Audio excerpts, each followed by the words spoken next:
dias mais quentes e noites mais frescas, a primavera traz doenças típicas da estação. Algumas são altamente contagiosas. E quem está conosco para tratar deste tema é a pediatra e puericulturista da Universidade Federal de São Paulo, Thalita Feitosa Costa. Boa tarde, doutora.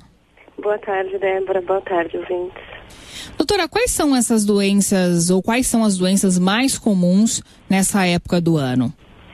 Então, Débora, essa época do ano a gente tem aí uma incidência um pouco maior de sarampo, rubéola, cachumba, mas principalmente a varicela, que é a famosa catapora. Catapora, não são doenças que são essas doenças que a senhora citou, então não são doenças erradicadas? A rubéola a gente não tem no Brasil aí desde 2009. O sarampo a gente tem pouquíssimos casos, a grande maioria é casos que a gente fala importados. A cachumba ainda temos poucos, mas a vacinação já tem há bastante tempo aí, então a gente tem visto menos.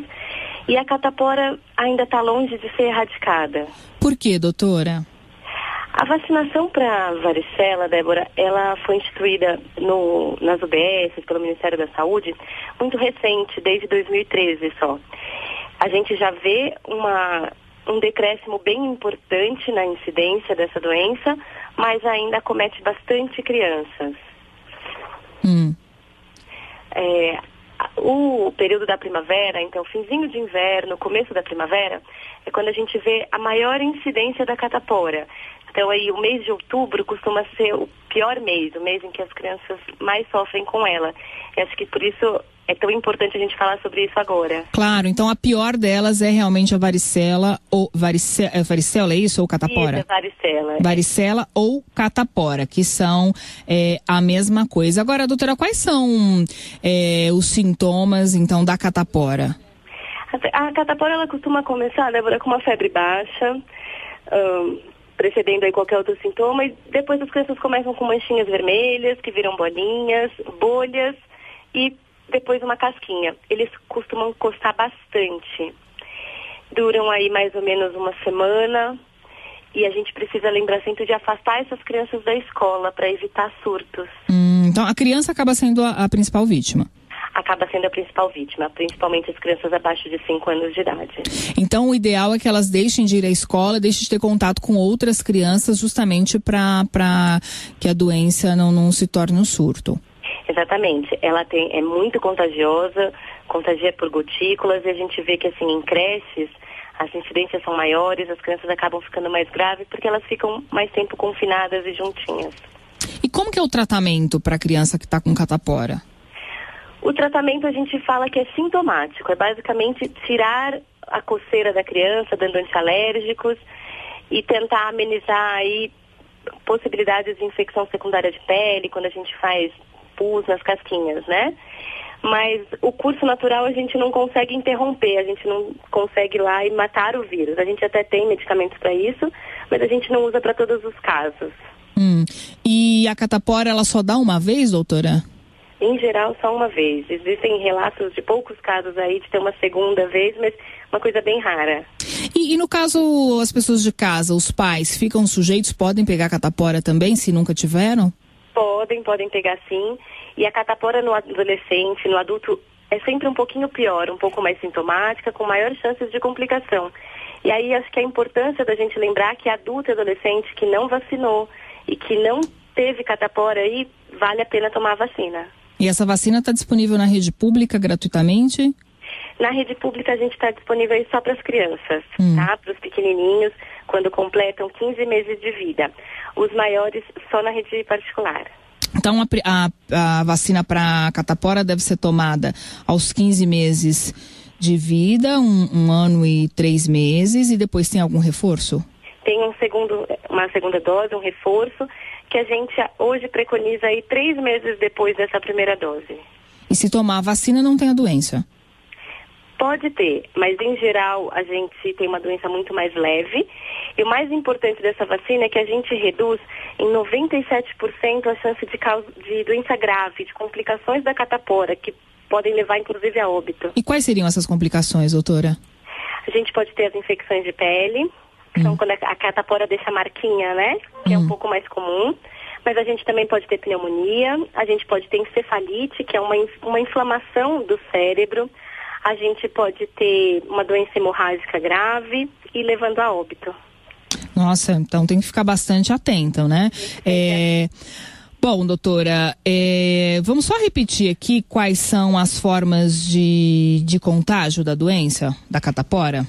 A gente pede uma precaução de contato, né? Então, principalmente gotículas.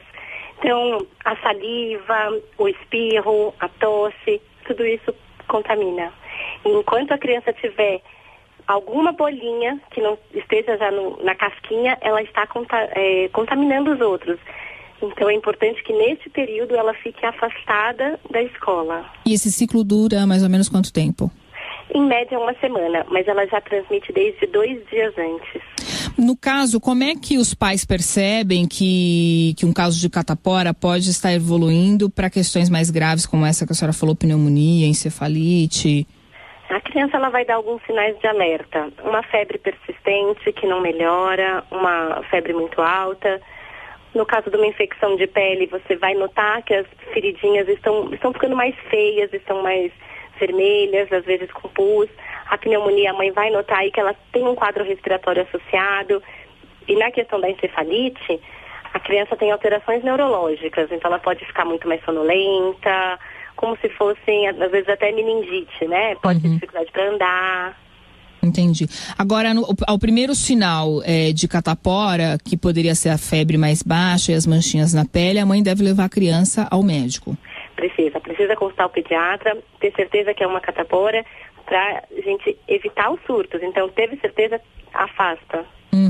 Agora, dá para confundir a catapora com alguma outra doença?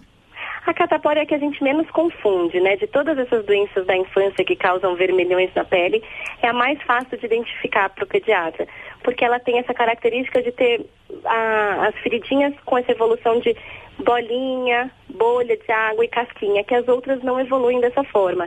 E a catapora, ela costuma pegar, assim, couro cabeludo, boca, região genital, então ela é um pouco mais extensa. Certo. E a prevenção, então, é a vacinação? A vacinação é extremamente importante aí. E é o primeiro sinal de algum amiguinho na escola, tem que tomar cuidado para que essa criança não frequente a aula até que tenha passado, né? Isso, um amiguinho na escola tendo, as mães precisam estar atentas aos seus filhos, porque aí no período de até 3 semanas esse vírus pode ficar incubado e a criança começar a ter sintomas. Até 3 semanas, então teve contato com o amiguinho, até 3 semanas tem que prestar atenção para ver se não vai desenvolver. Exatamente. Agora, doutora, essas outras doenças, a senhora falou que elas aparecem menos, mas também podem aparecer, né? Sarampo, rubéola, elas também podem vir evoluir para um quadro mais grave, como a catapora? Podem sim. Então tem que tomar cuidado com elas também. E elas também são altamente contagiosas. É necessário que a criança deixe de ir à escola para evitar o contágio. Sempre. Bastante contagiosas, bastante debilitantes. Então elas são... E essas outras são de notificação compulsória. No nosso país a gente tem um controle muito grande delas. O que é notificação compulsória? Quando a gente, médico ou até mesmo qualquer outra pessoa da área da saúde, enfermeiro, identifica essas outras doenças, a gente notifica o governo de que, olha, estamos tendo uma suspeita ou um caso confirmado dessas doenças, para que a gente possa ir atrás do foco de quem está disseminando. Isso no caso sarampo, rubéola, catapora também?